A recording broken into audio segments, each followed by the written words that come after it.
Hi and welcome back. Now in this chapter, let's look at Azure Databricks. Now this is a fully managed cloud-based platform that is used for big data and machine learning. So Databricks itself is a tool that is already available in the market that can be used for analyzing your data.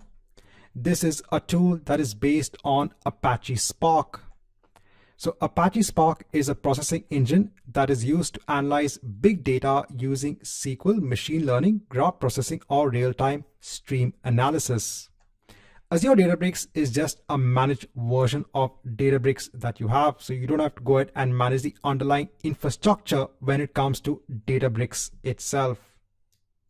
So using Azure Databricks, you can actually go ahead and stream data from a variety of sources.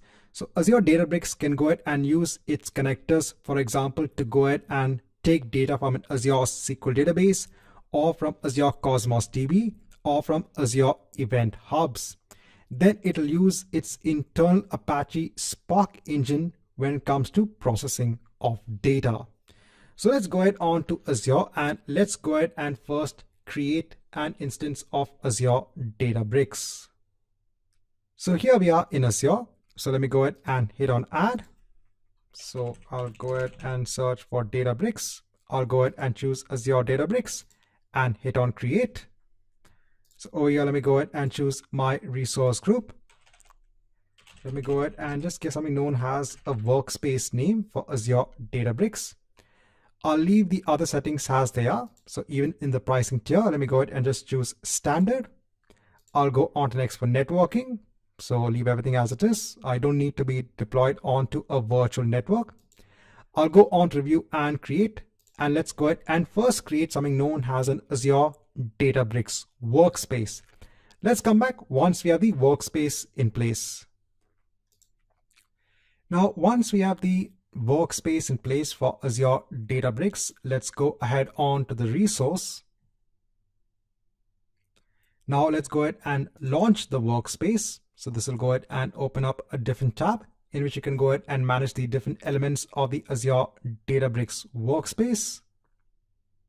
Now, once we have the workspace displayed onto us, the first thing that we have to do is to go ahead and create something known as a new cluster. So this new cluster is basically the compute resources that will be used for taking the data from the data source, processing the data using, let's say, Apache Spark. So in the end, this Databricks service, this Azure Databricks service, is going to go ahead and manage that infrastructure for you that will be used for taking the data and processing the data. All you have to do is to go ahead and mention what are the different configuration parameters for this cluster itself. So over here, let me go ahead and keep it simple. I'll go ahead and give a name for the cluster. So over here, you can go ahead and decide on the Databricks runtime version. I'll go ahead and leave it as it is. Now, if I go ahead and scroll down over here, if there is 120 minutes of inactivity, it'll actually go ahead and terminate this cluster, which is good. It actually saves on cost. Now, in terms of the worker type, so over here you can see in the default worker type, it's going to go ahead and allocate 14 gigs of memory and 4 cores in terms of the CPU. Now, since this is just a demo, let me go ahead and specify a minimum worker of just one. That means it will just go ahead and create one resource as of now. This means that it will just go ahead and create one compute resource as of now.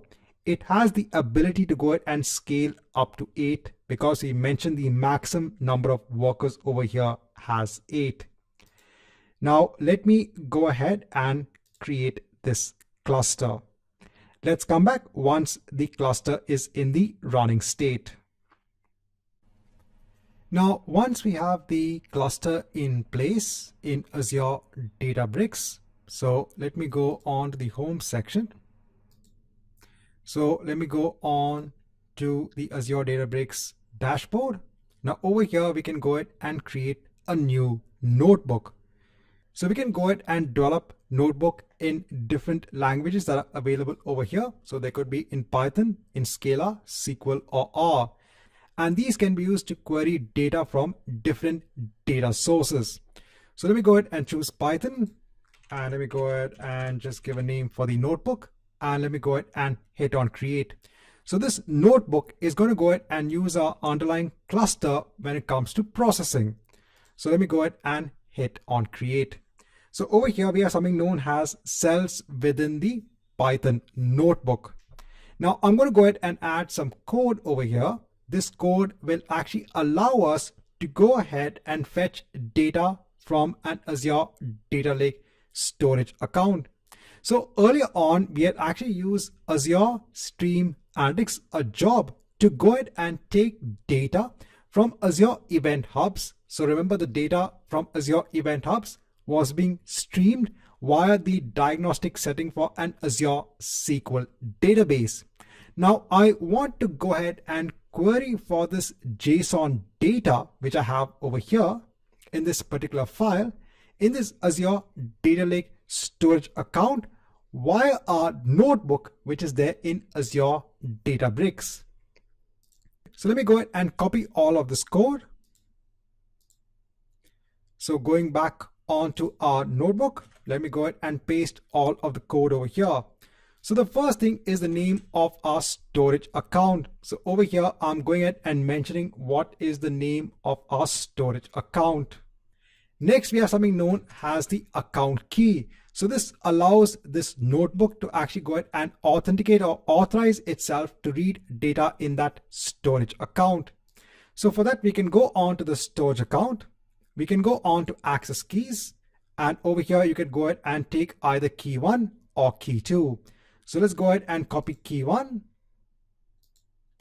And let's go ahead and paste it over here.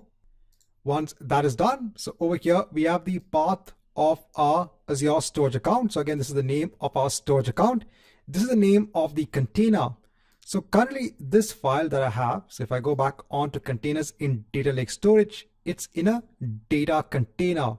So over here, we have to go ahead and mention what is the name of our container. Now, then over here, we are going ahead and creating a mount point that is pointing onto our storage account. So if I try to explain this via a diagram, so what have we done so far? So we have our Azure Databricks workspace. In this workspace, we've gone ahead and create a cluster. In that cluster, we just have one worker currently in place. Now it has Spark Engine that is installed on this particular compute infrastructure in this cluster. And then we've gone ahead and create a notebook. Now in this notebook, we want to go ahead and query for the JSON file, which is in a container in this Data Lake storage account. Now this notebook is also going to go ahead and create a mount volume. So this will be like local storage for that underlying compute machine in that cluster. And that mount volume will actually contain the data which is in the container, basically our JSON file. So this allows this compute machine to go ahead and access that JSON file via a local volume, that is a mount volume. And that's what we are trying to do in that notebook. So the first thing we are trying to do is to go ahead and create a local mount volume using that storage account as the source.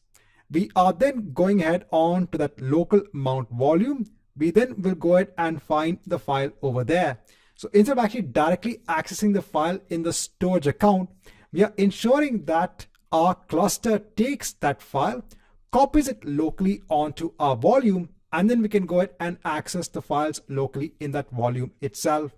Over here, we have to ensure that we go ahead and replace the name of this JSON file.